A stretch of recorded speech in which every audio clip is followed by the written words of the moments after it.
5, 4, 3, Wait, you suck at your timing because it's already recording. 2. Okay, guys, welcome. Here we are,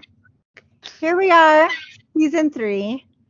And today we have a really special guest. So today we are going to interview and have a conversation with Kellie, who is our lifelong friend and Tony's BFF. extra sister, right? Yeah. Yep. So me and Kellie went to kindergarten together, and we literally just spent our whole entire lives together. And her mommy babysat me and Lindsay when we were little girls, and we went to, just all of our school together, our first loves together, all of our play together, like everything we did together. And we even joined the cult together. That we did. And Right. Kellie's little sister is my best friend. Who's also named Lindsay, which is hilarious. We also have the same name, so we definitely overplayed that joke our whole lives. But you're Lindsay B, and Lindsay was Lindsay A. Yep. So that was. And they're the same age. I was determined I was going to marry one of your two brothers, fully, so I could also be Lindsay A. That would have been awesome. Oh, that's funny. Dang it. Come on, life. So, Kellie, thank you for coming on. Yeah, thank you for having me. I'm really excited to be here with you guys and kind of just explain and state my experiences. And yeah, I'm excited. It's been interesting because Kellie, okay. Yes. When we were little kids, our mom used to wake us up at 2 a.m, and we would go into your living room and go back to sleep on your couch. And the sound of somebody eating cereal still automatically I think of your dad every time. Right. Because your dad would sit at the table at 6 a.m. and eat his breakfast. And read the paper. So the ruffling of the newspaper and somebody eating cereal. If I overhear that, I'm always and Kellie and Lindsay's dad.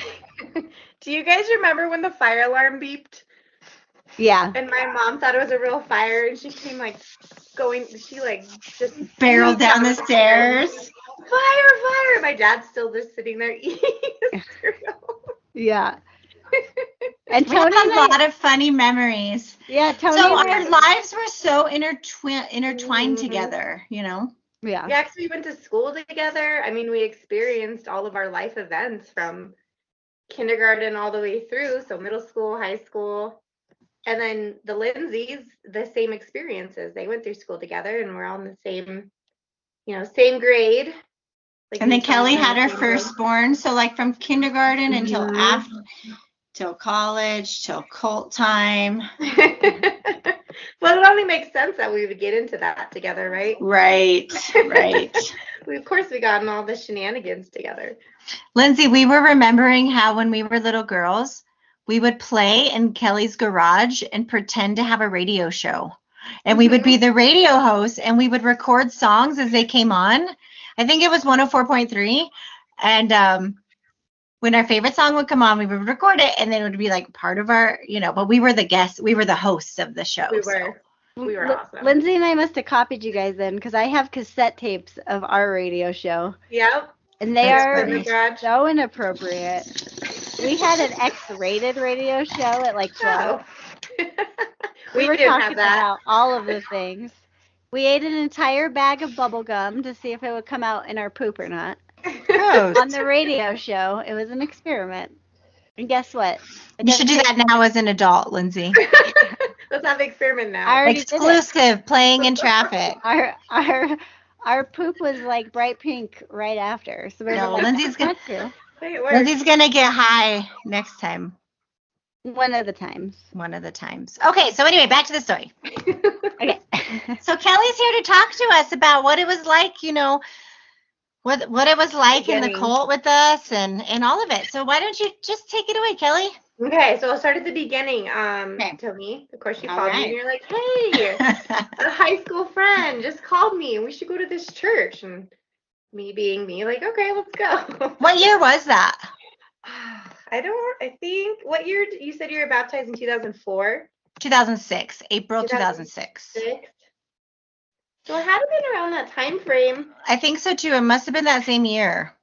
It had to have been, because I remember getting baptized pretty quickly after going through the Bible studies. So I think, yeah, it had to have been around that time frame. And so you also knew this high school friend, and it was also somebody that you trusted. Yep, absolutely. And at the time, I think you and I were just kind of open to like seeking out religion and just exploring different types of religion and what it entails. And I think for me, I don't know, I can't speak for you, but I was curious. I was like, okay, let's go, let's try. Because we grew up with religion. I mean, we were just talking about how I grew up as a Catholic and you were Presbyterian, right? Is that right? We went to church together. Toni went with me and I went with her. And so we were always just curious about it. And so when this opportunity, arose, we're like, let's try it. And then we would go in, everybody's really, really nice and everyone is very helpful. And they, took you in and they would feed you and let's go talk about the Bible. And I remember during the Bible studies, I found them very fascinating. And I was very interested just in the concept and what they were saying more than the religion aspect. I was more like enthralled in how they're perceiving the Bible, because I honestly have never read the Bible. So for me, I was like, oh, this is kind of cool, this makes sense. And so I was intrigued by it, and then I kept going and kept going, and then we were in it. Do you remember that, Toni? Kind of that like concept of just being like, this is really interesting and I really like it. Yes. Yeah, it was definitely. Do you feel like you experienced love bombing? 100%. 100%. So when you entered the church, everybody was really nice and you felt very taken care of. Like you walked into that church and everything that you were experiencing outside of the world, they were like taking it off your shoulder. They're like, oh yes, of course I'll watch your child. I had my son was 2006. Yeah, so he was around 4.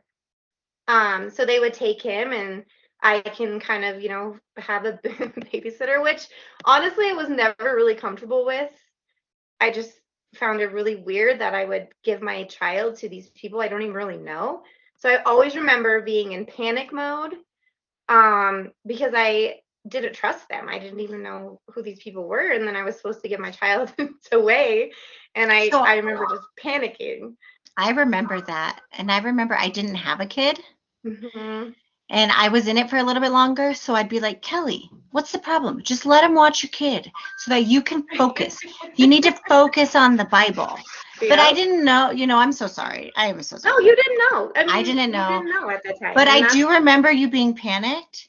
And now as a mom, I totally understand that. And so many moms were panicked because the Koreans, well, all of them, they would just come in and just like take your baby. They would. And like, you're like, who are you? Yeah, absolutely. Yeah, I mean, definitely. It was all in good intentions, but it was very weird. It definitely was. I mean, there was definitely nothing that happened that was, concerning, but just the concept was very scary. So love bombing, 100%. You walked in and you were love bombed automatically. It was like, let me take care of you. Let me feed you. Let me watch your children while you go learn, the words of God. And so love bombing was definitely number 1. I would say. And then after a while, you kind of slowly realizing, for me, I realized what I was getting myself into.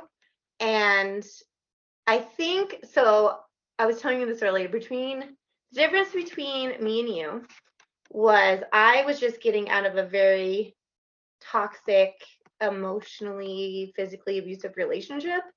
And so I had that weight on my shoulders, whereas you were coming into the church, basically like you didn't have that type of experiences. So you came in with kind of like an open heart, where I came in more of like being traumatized from my past experiences. So I was more on edge. And just from my experiences from that relationship, I would see things in the church that reminded me of that. And I was on guard a lot more. I think that's like you were wiser. Yeah. I would say why, maybe PTSD. I think a lot of the people that we've met leaving, they seem like the kind of people that are just like so sweet and lovely that they wouldn't, it wouldn't even cross their minds that some, like, a church would be manipulating them or like doing anything negative to them. You just realize, and that's kind of the same with an emotionally, physically abusive relationship. Coming out of it, looking back, you're like, oh my gosh, this was actually a really bad situation that I was in, and you don't know because it's slowly taking you in little by little, and you don't realize kind of what you are experiencing until you're out of it. So I always, when I hear people talk about how I would never be in a cult and I would never let somebody treat me that way, I wish they would just completely like understand the big picture. People don't go into cults or bad relationships with the intent of, oh yeah, I would love to get abused and I would love to be in a cult where they suck my life out of me. Like, that's not what they go in. The intention is not that at all, because nobody would do it. So these people, they're very strategic in what they do. They're basically narcissistic character traits, and narcissistic people, they are good at what they do. So they're going to slowly, little bit at a time, suck you in, and you don't even know what's happening until you're out of it and you realize, oh my gosh, this was a really bad situation that I was in. Sorry, at the time that you were realizing this, did you feel like Toni was that person for you? Like, in what sense? Like, she like in your story, like, Toni is the one who really brought you in, and did you feel like Toni herself was like the narcissistic personality, or did you see it more of like the whole church? No, I just think that she was a victim, just like the rest of us. But she, like, when I saw Toni, she was more open to it, and so she dove in like quickly. And so I didn't view Toni as that. However, as time went on, I would say that I became annoying. Would you say that I became annoying about it? I don't think necessarily annoying, just you weren't the same person that I knew for the past 22 years or however old we were. You completely changed into this person that was like almost like a robot, you know? You were just this completely different individual, and it completely took over your personality. And like you said before, the way you dressed, the way you spoke. I remember there's this story. So your wedding, my friend, can I say her name? Okay, so Alicia and we went to your wedding, and we, at the reception part, we were sitting outside on the porch, and we're looking at each other, and just all the events, like the wedding in general, and then how you were just very drawn to the church people, and we were kind of isolated from that group. And so we're sitting there and we're like, oh my gosh, we lost her. Like, we lost her. And her and I were just devastated, because I think that was a realization that we lost our best friend to this cult. And so I think at that point on, we just kind of accepted and just kind of moved on from that situation, because we knew that you were going to believe strongly in what you were doing, and that we unfortunately had differences, and we had to kind of like step away from that relationship temporarily. Makes me so sad. It makes me so sad. It's not your fault, because you were. I remember just being like, I need to get her back to church. I need to get it every year for Passover. I'd be like, I need to call Kellie and get her and her son for Passover so they could be blessed, so we can go to heaven together. Like, that was my genuine, feeling. And I remember, like, Sabbath days, I would come to your house to try to find you and like bring you to church, and she would try to hide from me. I mean, it was so ridiculous, But this is what I mean. This is how relationships are changed and broken, and this is how they isolate families and friends and everything. And so it's like you said, it's a complicated, strategic, tactical way of like isolating you and all these things. So yeah. Absolutely. Yeah, I mean, sorry. Don't feel bad, because just like me in my relationship with my ex, I mean, I didn't know. I mean, you and I didn't know. Going into the church, we had no idea that cults even existed or what the concept of the cult was. And the same thing, we were young and we just didn't know any better. So like, living through those experiences, I'm thankful for them, because I think it's made us wiser in the end. And Kellie, would you also say too, in the relationship aspect of it, when you're in it and somebody who's outside of it is like, this is abusive, this is not good, when you hear that when you're in it, you're not like, you know what, you're right, I should listen to you. You're like, you don't know. You don't know anything about this. We love each other. This church is the best. So, like, it's kind of the same thing, too. Like, you can't hear it when you're in it. You can't hear the negative stuff. Yeah, you just don't want to hear it. Yeah. I think because you're like, you don't know, you're not in it, you don't understand. And I always think of, like, from the relationship aspect of it, the people that would come and say, this is not healthy, you need to get out of this is bad. I remember thinking, well, you're not the one that has to be alone, and you're not the one that has to walk into, holidays by yourself. So what do you, why are you going to tell me this? You don't know. And I think the same with the church. Like, you don't know what I know. You don't go through the Bible studies, and you don't sit here and listen. And so how do you know? And so I think you don't know that my whole community is here. Mm-hmm. Absolutely. For me to leave this church sounds simple to you, but I would have to, like, literally change my entire life. Absolutely, especially the way that Toni was, because she was in it. Hearing all the stories afterward, I was just I was devastated. I'm like, wow, I didn't realize that was their main goal, because I got out, basically about a year afterwards, when they told me I couldn't celebrate holidays. Ironically, I'm like, nope, game over, I'm out. Wouldn't you say, though, for a while in the beginning, it was really fun?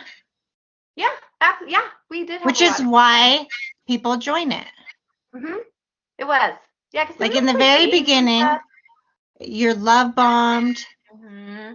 You're meeting communities. You're with people who are young, and you're having fun together. Kellie, everybody was really nice.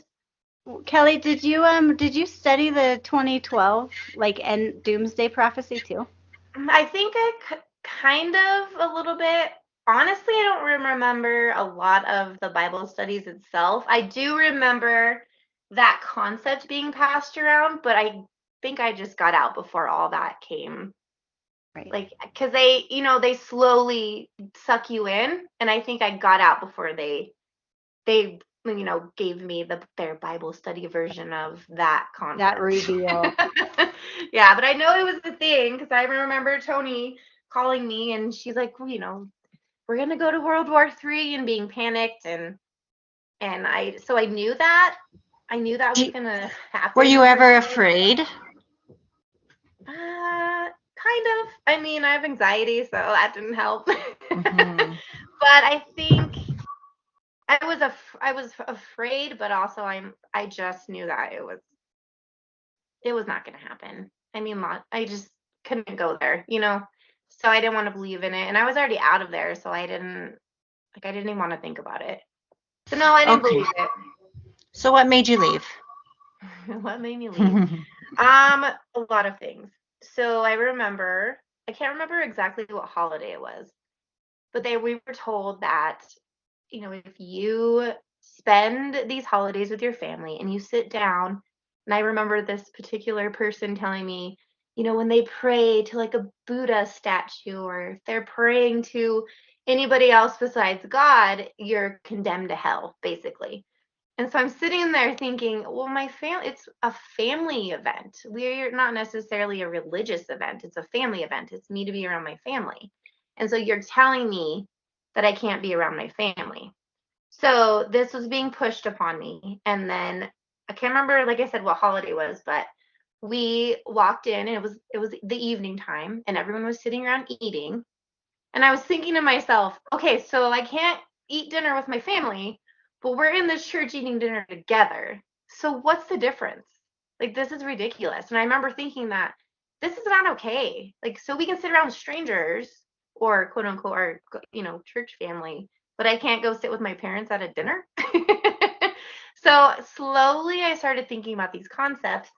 And then I bought an Easter basket for my son, and they came at me on that one. They're like, I can't believe you would do that. And so they're like, is this Easter basket worth being, condemned to eternal hell. Basically, I can't think of the wording that they used. And I remember thinking, this is ridiculous. Like, I can buy my kid an Easter basket. And I'm like, those Peeps and those jelly beans are worth it. Okay, so leave me alone. And then it came Christmas time. And I remember hearing the story of one of the church members eating a Christmas cookie, and it was this devastating event where she's like throwing up because she committed a sin. And I'm like, it's flour and sugar. It's just created in a different, like, it's in a shape of a Santa Claus. You're being ridiculous. And so they told me I couldn't celebrate Christmas. And I walked out in the parking lot and I was sobbing, because you feel like you're going to go to hell if you celebrate Christmas or if you celebrate these holidays. And I was crying, and I was thinking to myself, if you come out of a church and you're sobbing, this is probably not the most healthiest thing you could be in. And so I had to get out. I just realized this is not for me. This is so toxic, and I just had to get out of it. And so I, slowly got out of it. Toni would come and track me down sometimes, and I understood. I mean, she just wanted what was best for me. And so I just realized that I had to get out of this toxic place.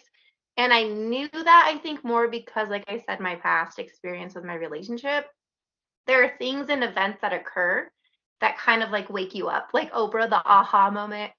That was my aha moment. Like, this is probably not the best situation for me, and I really need to get out of it. And so you just realize. Kellie, there's also a difference in the way that our families handle things. So if anyone's ever met Kellie's mom, you can imagine Kellie telling her family, Mom, I'm not going to celebrate Christmas. She's like, excuse me, what did you? There's a difference of Kellie's family. Like, your family is a lot more just like, that's not how this is going down. You are celebrating Christmas. I don't give a crap about what weird ass church Toni got you into. Absolutely. My mom and my sister, I remember they sat me down. They're like, what are you doing? Yeah. Like, you're in a cult. This is ridiculous. Like, you can't spend time with your family. They were so mad at me. Yeah. And I'm just like, I want to learn about God, so leave me alone. Yeah.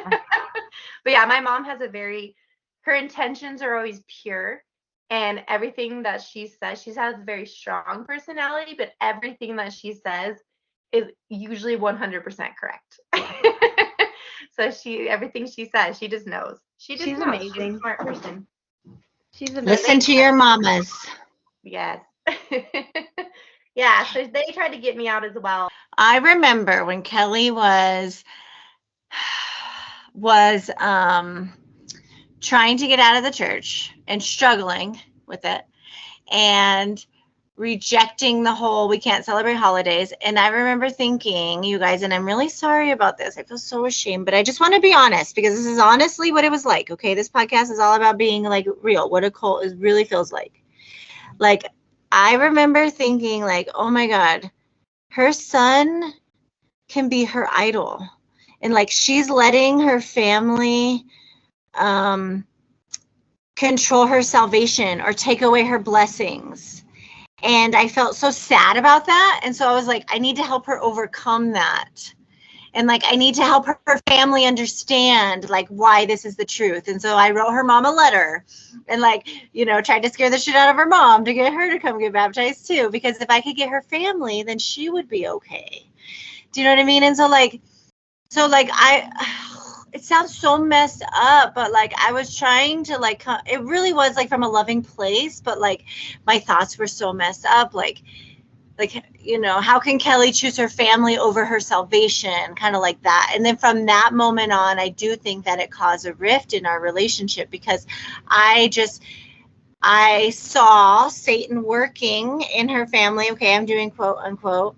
I saw Satan pulling Kellie away. And so that like solidified my belief, like, oh, look, the Bible says families will be torn apart, that you have to, because there's a verse that says, you must like leave your father and mother to, believe in me, or, children will be against their parents. And do you know what I mean? So like, I saw the Bible prophecy happening in front of my face. And so I thought, oh my God, this is the truth. So I need to overcome my own family and my own things like that. Can you see now, being out of it, how that Bible verse doesn't feel as special to the one religion when you're like, that's not really that profound to say, when every single generation has something that happens, and there's always a rift between generations of like, the kids are crazy. Like, we weren't like that when we were kids, right? Like, that's just a very like generic generational like pattern. And so, do you feel like sometimes when you look back on those Bible verses that you're like, that wasn't really profound. That was just a very normal observation of humanity. Absolutely, because the Moonies use the same verse, the Jehovah's Witness use the same verse, the Mormons use the same exact verse, and they build their whole doctrines around the same verses that we use. So we were not special. And what a convenient thing for the Bible to say, because it means no matter what negative things we as a group are teaching or doing, if your family is against it, they're the bad ones, we're the good ones, and it's predicted in the Bible that they're going to be against this. It opens up so much room for abuse, and they're against it because that's what the Bible predicted. But really, it's like, no, it's because it's abusive and narcissistic and not healthy. It's making you cry after leaving church. It's not normal. You know what it makes me think of, too, is when you're in an abusive relationship.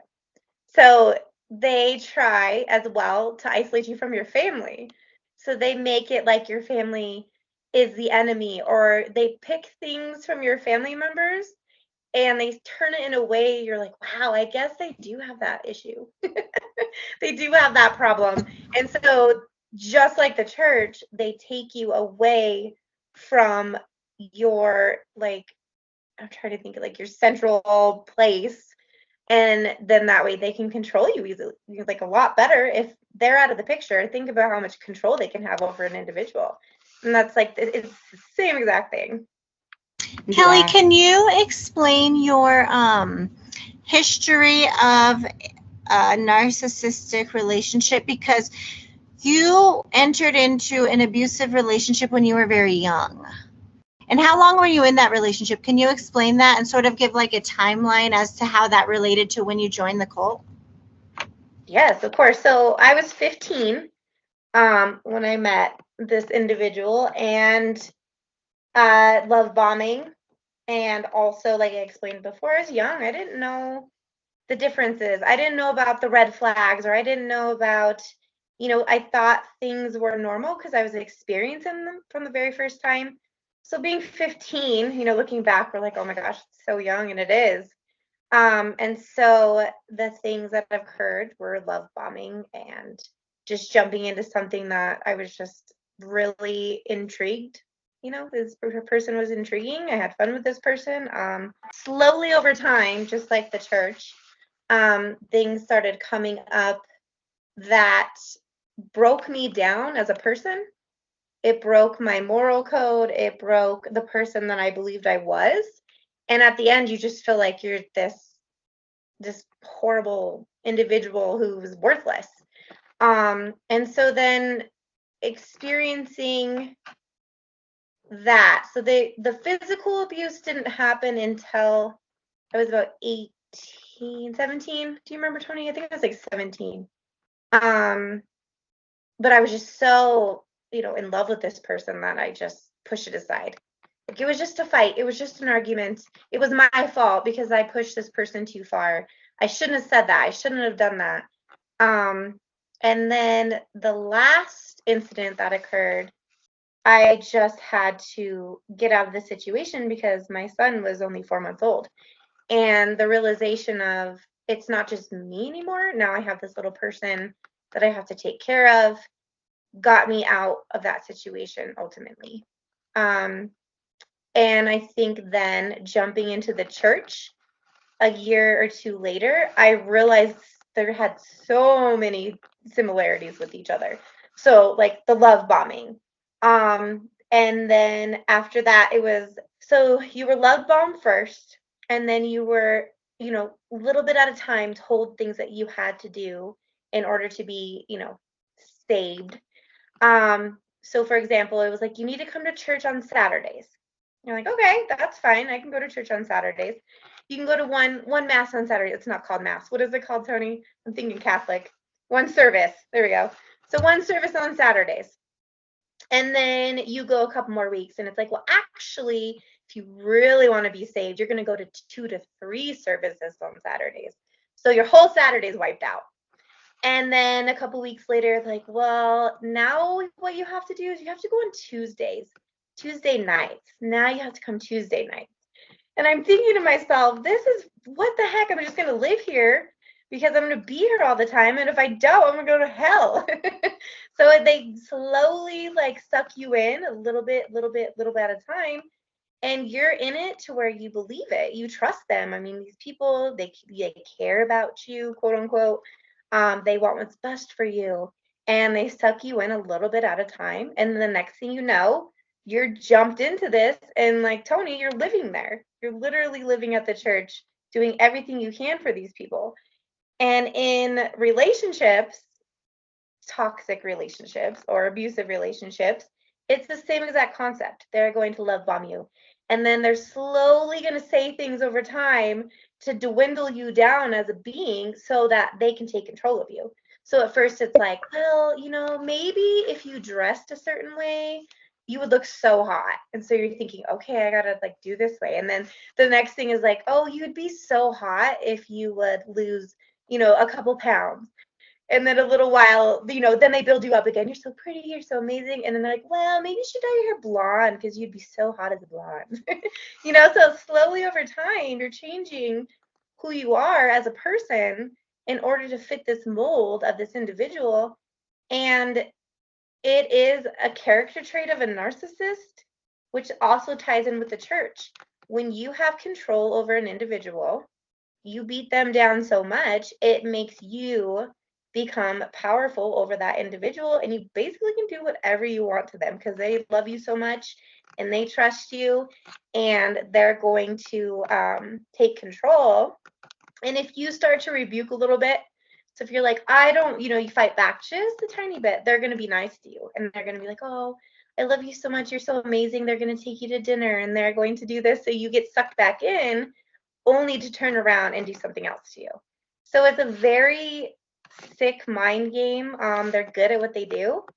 And I think if we provide people with knowledge to recognize this in individuals, maybe it can help somebody. Maybe people won't join cults, or maybe people won't get in abusive relationships, because you don't know what you're getting yourself into until you're out of it and you have to really research and decide, oh, I need to change this. This is not okay.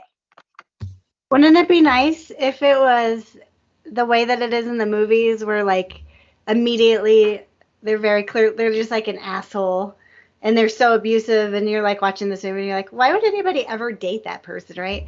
It's like 95% of the time they're charming and they're loving, and it's like that 5% that you're like, oh shit, like this is too much, I can't survive in this. And that's like the difference of being in it and knowing that feeling of just like, I really do like love this person, but the 5% of their personality that is like evil is fucking evil. And it's not good. And that's the same with the relationships. And I feel like with the church, it's like most of what the church does is not abusive, right?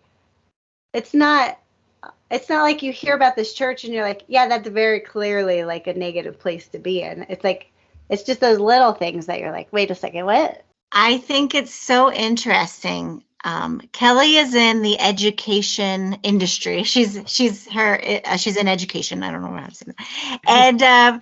And she makes so many great points about how, God, she was 15. And when she entered this abusive relationship, 15 years old. And then when we entered the cult, we were only 22 years old. And we didn't know. Like she said, we had no clue. And we're very trusting people, of course. When you're 15, you're a kid. So being trusting, being idealistic, these are good qualities that people should have. Like, we should not discourage to be trusting and be idealistic, or, want to live in a good community and society. That should be something that, we strive for. However, there are people out there who will take advantage of that.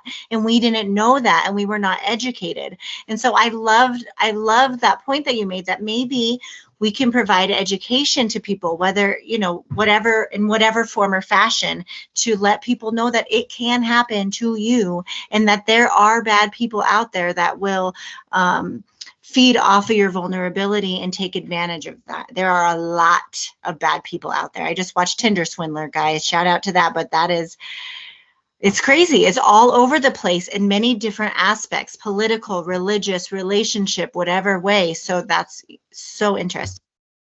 That I watched that show as well. And I was sitting there thinking, as I'm watching these girls, and I'm like, oh, I bet you they are getting so many people coming at them.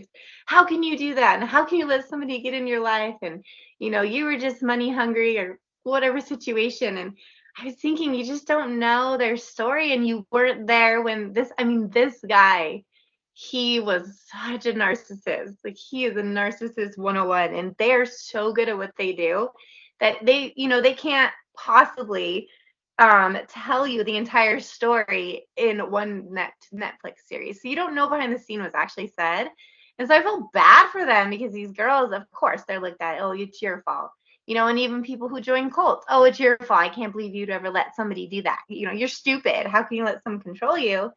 But they don't understand that it takes time, and a little bit of pieces get you hooked in, and you don't even realize it's a cult, or you're in a bad relationship, or you're being out $50 million like those girls, or what was it, like $50,000 or something.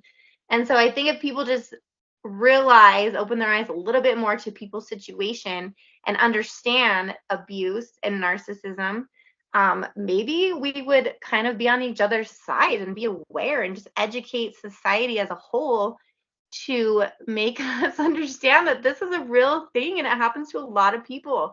And psychology behind it, I mean, it's fascinating. If you ever read about narcissism or how they slowly suck people in, I mean, it's very, very interesting. And it takes a special person to do that. That's like my biggest fascination is like, do they wake up in the morning and they're like, here's what I'm going to do. I'm going to send her a sweet text, and then I'm going to ghost her, and then I'm going to send her flowers, and then I'm going to ghost her. Like, is it like, the word that I'm going to say, is it so like thought out, or is it truly just like they don't even know they're doing it? I feel like that is the hardest question to answer and the most painful, because you become so in love with them. And I imagine it's the same in a relationship. You become so in love with them and you become so intertwined with them that the thought that they could purposely manipulate you and purposely do these tactics to you is so painful that you almost want to believe that they don't know that they're doing it. Do you know what I mean? Like, that's very hard for me to even go there, is what I'm saying. That's hard for me to think about. Like, it is interesting and I do want to know, but it's very painful to think about. So when I think my son was 4, we actually went to a professor. She was a psychologist or a psychiatrist, I can't remember. She was a very interesting lady, because she would actually go into prisons, and she would interview and she would give therapy to the inmates. And she explained narcissism it's very interesting how she explained it to me. She said, you're not born narcissistic. It's actually a learned trait, and it has to do with some type of trauma in your childhood. And I would have to do more research because I can't exactly remember how it comes about, but you're not born with it. It's actually something that you create as you've had trauma or something's happened to you as a child. And she explained to me that narcissism is actually like a spectrum. So you have, if you think of like autism is on a spectrum, right? You like have severe, and then you have just mild cases. So narcissism is the same thing. So you have your narcissistic people who are like, and this is what she said, and this was back in 2004, 2005. She said Donald Trump, and I'm not trying to be political. She literally said Donald Trump is on the spectrum of narcissistic to where he takes that narcissism and he's successful and he has all these businesses and he's financially wealthy. So you have narcissistic people that go on that perspective. And then on the other side of the narcissistic swing is the people who end up in jail, the people who file for bankruptcy, the people that are, they abuse. So it's kind of like it's crazy how you can be really successful because you're a narcissist and you can, you're good at what you do, or it can backfire and you're self-destructive. So I found that interesting that she was explaining that to me. And I also asked, can narcissistic character traits or narcissism, can it be, what's the word I'm thinking of? Like, can they overcome it? Can they get out of it? And she said no, that it's embedded in their body and for the rest of their life. They can they can go to therapy and try to combat that the way of thinking, but they can never. It's never cured. Like they're always going to have it. Interesting. There's a guy on TikTok. I was following him for a while, and he's a diagnosed narcissist, and he acknowledges that he's a narcissist. And hearing his perspective on what he thinks and what he does, it was so interesting. He was talking about holidays. So narcissistic people around holidays have a really hard time with it because it's not around, everything revolves around them. Well, holidays is not like that. They have to share. And so he said what he would do intentionally was go hide in his room, or he would go away from his family because it was not centered around him. He couldn't handle it. So he's gonna sabotage. He's gonna make everyone miserable because it's not his world. And so he acknowledges it, and hearing from his perspective was very interesting. And I actually really learned a lot from him. That's so interesting. And saying that on the spectrum, that makes sense, because I feel like I know a lot of people who are, I could see there being a spectrum for like empathy. It's the same thing. Like for some people it's really good and it like creates that like, but then on the other spectrum it's like debilitating. Like you're so empathetic that you can't get out of bed because you're feeling the feels of like everything going on around you. I don't know why, Kellie, you said that criminals, I don't know why this stuck out to me, but you said that criminals were on one side that were narcissistic. So those would be the kind of criminals that would be like kind of like the Tinder swindler, we would say, like somebody who would like manipulate people to give you their money, or to get power, or to get control, or even like a sexual predator, a domestic violence abuser. Let's just slide Donald Trump from one over here. Let's just slide him over. Right. I feel like he's sort of over the. I feel like it's probably a slippery slope. Like if you, it could become dangerous, right? Like if you're a narcissist, like it could very easily become a dangerous thing. Even if you're using it for good, it could become bad. Absolutely. And the Tinder swindler, so he's getting publicity now, which drives me crazy, but that's a whole nother subject. But even listening to what he's saying through articles, and I know the media, and I recognize that media portrays things differently. I'm acknowledging that. But even with what he quote unquote says, it's such a narcissistic statement. He's like, oh, they were incorrect. This never happened. I'm a good person. I would never do this. I'm a good person. So he got called out. Narcissists always want to portray themselves as good. They are good people. They are, in front of the public, they're amazing. And especially with this person that I was in a relationship with, there would be incidences where people like, oh, I would never, even now, Toni, you and I experienced that like a couple weeks or months ago when we went out, we met somebody that knew this person. Like, I would have never expected him to be abusive. I would have never expected him to be mean. And they're so good at portraying this like good person personality, or this, I'm amazing, I'm nice, I'm kind, I'm funny. And then that Tinder swindler, he got called out on it, and he's freaking out. I'm not that way, because when you truly expose a narcissist, it's devastating to them, because you're taking everything that they've worked for, fakely worked for, and you're exposing them, and it doesn't go over very well. with narcissists. And then they fight too. back. And then they fight back. And then they go on to the defense. And so that's what happens. And so, like, in an abusive relationship, it could become physically dangerous. Like, I remember, Kellie, there were times when we were afraid. We were afraid for your safety, like not just your mental health, but we were afraid for your physical wellness. And I'm so sorry to say it, but for cult members, I feel the same way. It is a very dangerous situation.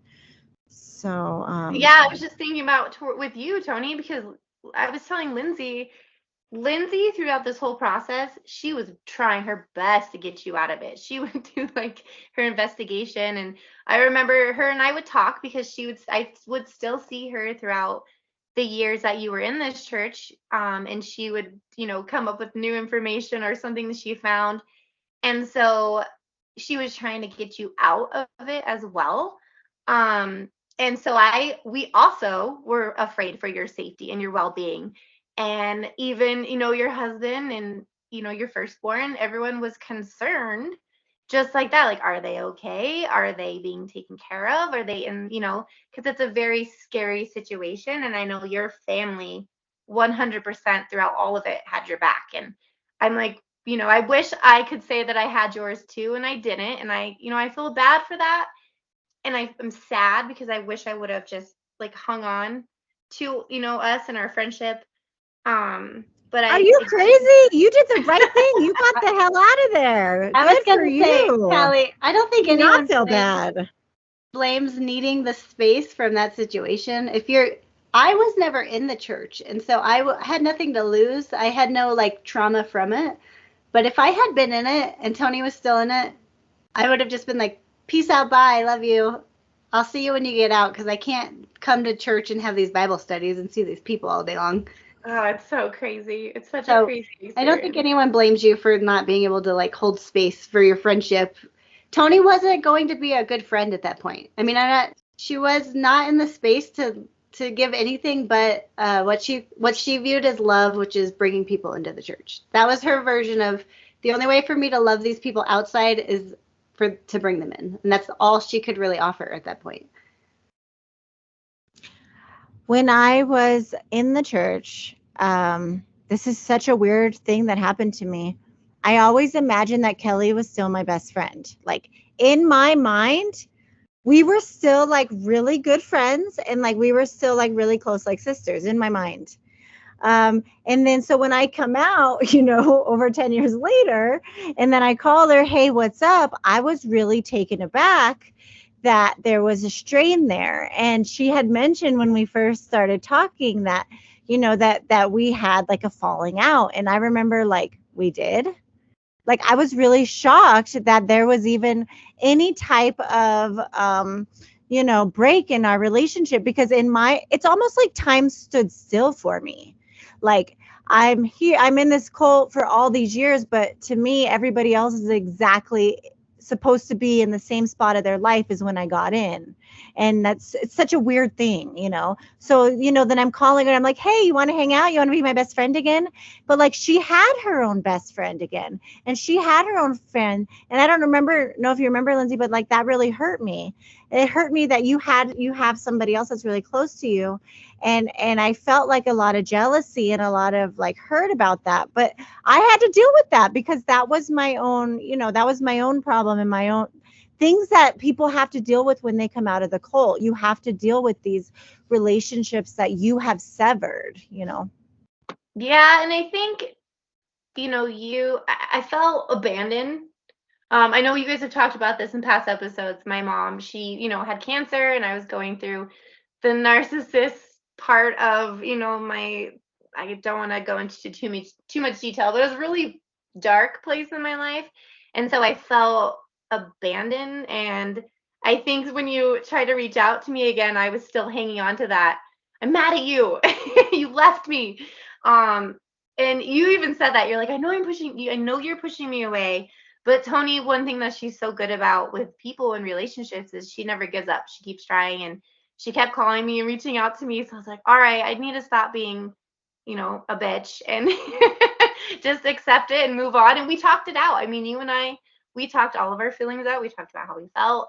and we just moved forward. And I'm so thankful that, we can basically pick up to where we left off, and now where everything's fine. And I love you, and I'm sorry that you even had to go through all of that situation, because it's freaking awful. It's awful. When Kellie said that she was a bitch, Toni and I are on mute, but we're both shaking our heads like, you're not a bitch. You're not a bitch. It probably totally felt like you were being abandoned, dude. Yeah. I did. I totally abandoned you. I'm so sorry. And I know I've talked about it so many times, but that's, like I said, that is one of the hardest things when you come out. And I think that's why a lot of people don't come out, because sometimes it's easier not to face those broken relationships. Sometimes it's easier to just say, you know what, this is my community now. And even if it is wrong, even if this is a cult, I would rather stay here than get out and like have nobody, because a lot of people won't understand. Like Chad, I know he talked about in his experience, some people didn't understand and they wanted him to apologize and they wanted him to feel bad about it, and he really had to say, no, I was a victim, I didn't abandon you on purpose, as of course I would never. It's just so complicated. It's so sad. It's so sad and complicated. I'm glad that you guys addressed it, because it wouldn't have ever, there would have always been that, that break in there if you guys tried to just like form your relationship like, okay, let's just be best friends again. Like you have to address it, otherwise it doesn't get fixed, right? There's just a Well, but I think being able to say like, I feel like you abandoned me, and Toni saying I'm sorry that, and for you guys to be able to say like, are we good? Okay, let's move on. Like that's beautiful. And we all four with your sister too, like we kind of have a like sisterly love for each other. I feel like, directly address shit sometimes. Maybe a little bit too much sometimes. Nah. No, I was glad that I think we had to have that conversation. And it felt, I wasn't scared to have that conversation with Toni. It wasn't like I was nervous or she's going to be mad. It was like, hey, you abandoned me. And she's like, I know, I'm sorry. And then it was like, I understand what you went through. And that's sad, like what you said with Chad and his experience, that those people didn't have, they didn't have the knowledge and understanding of, this is what they went through and this is why. And it makes me sad, because I wish more people just had a little bit of understanding. You don't have to accept it. You don't have to agree with it at all. Like you might think it's the most stupidest thing ever, but just having that open mind frame on, this is what it's like, and whether you agree with it or don't accept it, it's unfortunately the reality of the situation. So I just wish more people would open their minds to the psychology of cults and abuse and narcissism and gaslighting and love bombing and all the the buzzwords that we use. But it makes me sad. It really does, because I think I just understood where Toni was coming from and why she did the things that she did, and it was easier for me to accept and then just keep on moving. Yeah, I think that's such an important point to make, especially right now with social media and politics and the way the world is working right now. People need to be educated, and that's why people have that sort of reaction, because they don't understand how narcissism and abuse and cults work. And that's why they're so easy to judge. But if we just had a little bit of more education and a little bit more empathy, then I think people wouldn't be so susceptible to cults, and we could stop a lot of abuse from happening. But like, we're able to openly talk about it, but what about people who aren't, and that's where the problems arise, and it goes on generation after generation after generation. Also, on a side note, with COVID in the past 3 years of our lives, there's a lot of trauma. I mean, we're on the front line right now. Like Toni said, I work in education, and there's so much trauma going on. There's a lot of people who are not okay. And so if we can, I think now more than ever, I see a lot more people understanding like mental health. I see it coming out more than I ever have, especially in education. I know around, like in outside of education too, people have also acknowledged it. So I'm like thinking maybe there's a little bit of hope for people to get, help or just be more open to others and just seeing their perspective instead of just making it about yourself and what you feel and what you think should happen. Man, do you guys feel so much relief? And also it's like mind-boggling to look back at the last few years. Like as an entire world, we had so much collective trauma. Like every single person was affected by that. That's just fucking crazy. Like what other world event in history, world wars is really kind of the other side of that. Like that is fucking crazy few years. I'm glad we're like moving to the other side of it. Like you said, it feels like there's finally like maybe we can be like a fused society and be better. There was this TikTok I watched the other day. My sister got me hooked on TikTok. I said I would never get on it. And this guy, I wish I could find it. He was screaming in the camera and he's like, I'm sick of being a part of historical events. He's like, I'm tired of it. And he's screaming. I was laughing. I'm like, it's really funny because it's true. I'm sick of being a part of, being part of the history of historical events. I'm over it. So we are a vulnerable people right now. Like as a collective, we are all vulnerable in different ways, whether it's religious or political or whatever. And so I just hope that all of us are on heightened awareness in our personal life. We are all vulnerable because of these traumas. So there are a lot of people out there that will be looking to take advantage of the situation. So be careful, even financially or whatever. I'm watching this show on HBO. It's called The Leftovers, and it's a really good show about cults and how cults work. And it's very complicated and it's really, really good.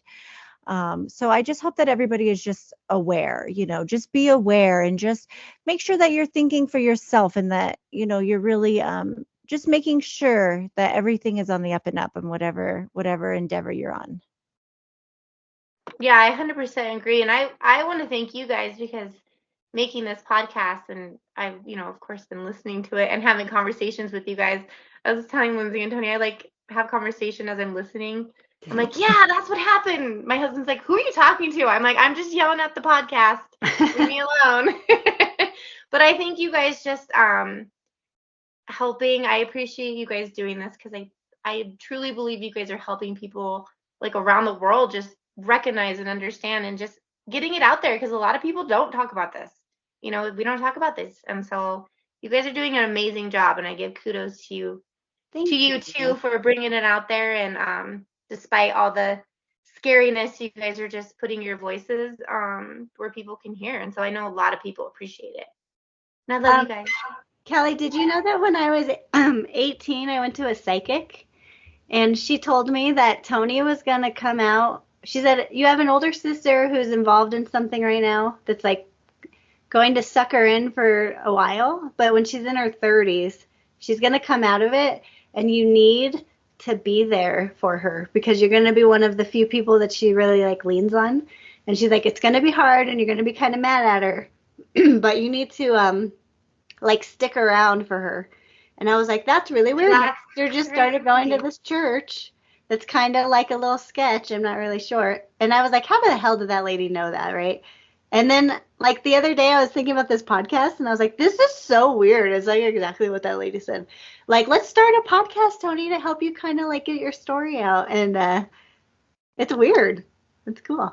Psychics are real, everybody.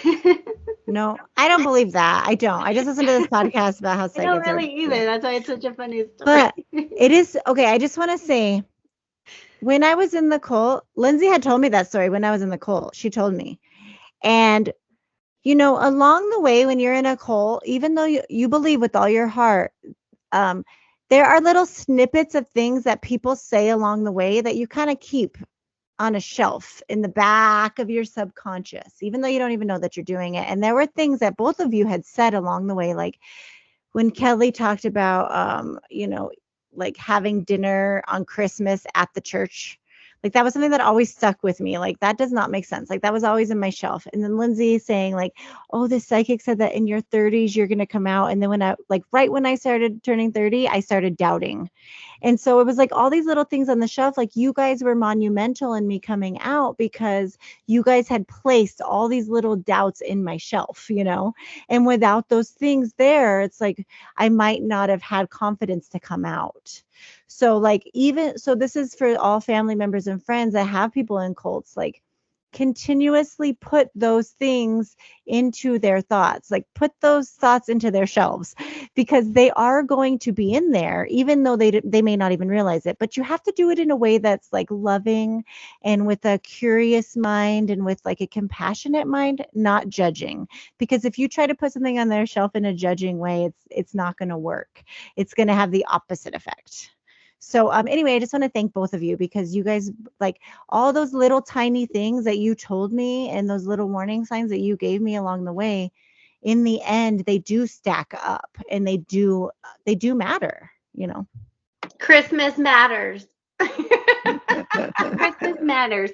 The freedom to do whatever you want without being rebuked for it, that matters. If you want to buy an Easter basket. Yeah, buy those Easter baskets. I thought of this too the other day, though. Toni kind of influenced me when she started going to the church and stopped like celebrating holidays. One of the things that I used to do was like go to Christmas, even though I was an atheist, I'd go to like Christmas mass or a service with my grandma, just because, when your grandma says you're going to Christmas service, you go. And I took my daughter the first year when she was a baby, and I had her in the cry room. And just the stuff that the sermon was talking, like the pastor was talking about, I was just like, I'm with Toni on this. Like, I don't want to slowly, like, I don't believe in this, and I don't want my baby to hear all this. So that was the last time I've ever been to like a church service on Christmas. And so that was a good influence of Toni, where she was like, I don't celebrate Christmas or Easter. She went so extreme, and I was like, hey, I also don't have to go to a Christmas service at a church that I don't believe in what they're saying, because they went on like a whole rant about gay people, and I was like, I'm like covering my baby's ears, like, don't listen to this hatred. This isn't good stuff to hear, little baby, and then I was like, why would I raise her like that? Like, she doesn't need to do that. I can break that cycle for her. And when she's old enough to decide and like understand the concept, that's her choice, it's an individual choice. Right to choose, baby. It is your right to choose. Yeah, baby. Absolutely. My parents were like, we grew up, like I said, we grew up with Catholic foundation. We weren't practicing Catholics, but my parents, they always were like, I want to give you guys the opportunity to choose whatever you believe in, whatever that looks like. So I always gave them lots of kudos for that. They never force anything on us. It's always if you wanted to go, or if you want to go, we can go. But they always let us choose, and I think that was like the best thing that us kids can go through, because it was never forced. It was just always a choice and what you believe in. So that was awesome. Good job, parents. That's kind of what happened in our family. Was we kind of grew up like being told that, until Toni decided to join this church. And then me seeing how my family reacted to Toni going on a different route. You guys are cool with it as long as we ended up being Christians. So that was interesting, because we grew up kind of with the same thing. Like, that's why it made me so mad. I was like, you guys say that, we can believe whatever we want. Okay, I'm believing what I want. So why are you getting so mad? Like that made me more mad. That made me believe more. Yeah. So yeah, my recommendation to family and friends, even though you want to be mad, I understand now. I totally understand now. That's your initial reaction, but you have to fight that, and you have to totally go against that instinct. I think too, because it took a lot of time away from your family. Like, your Saturdays were locked in. It didn't matter. And that's when all the birthday parties are, or there's a lot of things going on Saturdays. So I think your family, I'm not trying to speak for them, just from my own experiences, it was like, nope, I can't go. I have to do this. And so it took away from your time with your family, and you're thrown into a group with a bunch of strangers. But see, you're taught that Satan does that on purpose. Like, Satan purposely puts birthday parties on Saturday. Satan purposely makes weddings on Saturday to try to tempt you to not keep God's commandments. So it's so like you said, it's so complicated. It's not like they're like, you can't go to a birthday party. It's so deeply embedded into your thought process. that you're afraid to go to a freaking birthday party. Toni, what's that phrase that they would tell you? Like if you would say, is it okay if I do this? And they would say, like, according to your faith. According to your faith. According like to that. your faith. That's pretty good. Pretty manipulative. It worked because it kept us in line. Like, you don't want to be seen as having bad faith, so you'll stay in line. And that's the manipulation portion, right? Kellie, thank you so much. What do you want to say? Thank you guys for having me. Is there any other funny stories you want to talk about? No, I mean, I think I pretty much said everything. I just appreciate you guys having me on here, and you are always welcome on as our guest. Anytime you want to come on, you want to be our co-host? Yeah. Oh yeah. You want to be our pop-in co-host, Kellie? I'll be like, oh yeah, I could pop in and out.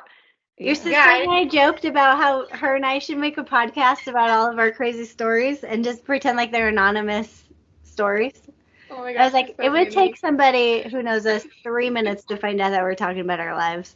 Well, yeah, especially the people that know us, personally. They're like, yeah, we're like, yeah, there was a girl named Sally that we knew, and they're like, yeah, right, girls. You're totally talking about your illness selves. Well, and that's what's awesome about, continuing our friendships is because we do have so much history together and so many stories and so much just life. And so although we took, a little bit of a break, we're back and now in our 30s and we're wiser a little bit. And we have fun in a different way, going to sleep at like 7 and come, hanging out in the afternoon because we want to go to bed early. But, Kellie, I noticed something in your story. I noticed that your firstborn, and this is something that happens when you have children, he really saved you because he saved you from your first abusive relationship. Like you loved him so much that you wanted to get out of that relationship. And then again, when you were in this abusive religious cult relationship, again, you were like, I have to get the hell out of here for him, and for his safety. So I think that that's really, really beautiful. For me, it turned out in the opposite way because I felt like I loved my son so much that I wanted him to go to heaven. So they really prayed on that, and so they took that in the other direction. So it's interesting how it can be used in both ways, manipulated in different ways. But really how your second born, Toni, was kind of the beginning of you leaving because he was very rebellious. Like as soon as he could talk, he was like, I can't wait to celebrate Halloween. I can't wait to celebrate Christmas. I love Santa. And Toni was like, no, we don't. And he's like, yes, I do. And he's always hated going to the church, always. Like from the minute he was born, he hated the church. And he would cry and he would be so bad. And I would get shamed so bad about him. And he'd be like, no, Mom, I don't want to go to that church. I hate that church. And I'd be like, Satan, be quiet. No, I'm just kidding. I'm kidding. That's second born. But, when you struggle like that, it's not, it's not fun to go to church. So. Yeah, absolutely. Yeah, toddler who doesn't want to go. Yeah, for sure. I can't imagine. Yeah, and you're right, 100%, Toni. About my oldest, I always tell him that he was always my lifesaver because I did everything for him, and I am where I'm like at today because of him. Like everything I did was for him, and so he was my angel. So he got me through a lot because I just had to think outside of myself. And what was best for us. So does he love it if you follow him around and sing the hero song to him? He loves it. He loves it. That's his favorite. Like, it's a hero. I'm gonna do that. Yeah, I bet he would love it. I feel like he would. I feel like older boys love that kind of stuff. Oh yeah, 18-year-olds love being sung to it. Lindsay, you're dating yourself. I don't even know if he would know what that song is or who sings that song. Oh, he would know. How about you are the wind beneath my wings? He definitely wouldn't know any Bette Midler. Geez. I used to cry like when I was hitting puberty and I listened to the Beaches soundtrack because that song reminded me of Toni. The wind beneath my wings. Really? Oh, that's hilarious. Like, Toni's the wind beneath my wings. Oh, you're so She's always living in the shadows of my glory. Thanks a lot. I'm gonna. Okay, now we're old though. We're part of the 19th century. We were born in the 19th century. Yeah, that makes us sound very old.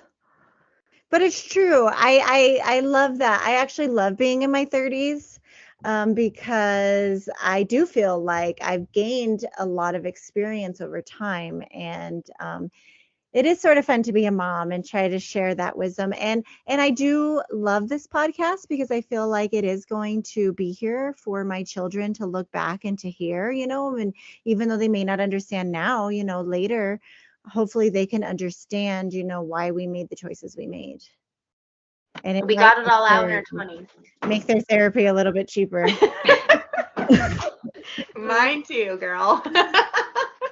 All right. All right. I love you guys. Thank you for coming. Guys. Yeah, Kellie, you have to do a boom, okay? Oh yeah. I forgot. What was it? Boom, baby. Boom, baby. Boom, baby.